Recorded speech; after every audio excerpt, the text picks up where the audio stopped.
ডোডোর first কলকাতার দুর্গাপুজো প্যান্ডেল ঘোরা। I am very emotional. আমি ছোটোবেলায় বাবা আমাকে নিয়ে দুর্গাপুজোর প্যান্ডেল নিয়ে আসতো, আমি আজ ডোডোতে নিয়ে এসেছি। এটা আমাদের পাড়ার প্যান্ডেল, খুব সুন্দর সাজিয়েছে, এবার খুব বড় করে করেছে। আমি অ্যাকচুয়ালি অনেক বছর বাদে আসছি, 6 বছর বাদে কলকাতার দুর্গাপুজো। ভীষণ সুন্দর প্রতিমা।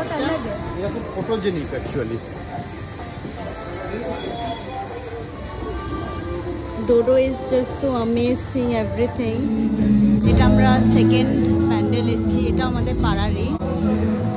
এটা পঞ্চমীর সন্ধেবেলা আমার ছেলের সাথে একটা ছোট্ট ব্লগ করার চেষ্টা করেছি পাড়ার প্যান্ডেল দেখতে গিয়ে। Thanks for watching my video. Do come back to my channel. Thanks for all the love that I'm getting for my son. Don't forget to hit the like, share and subscribe button. Thank you.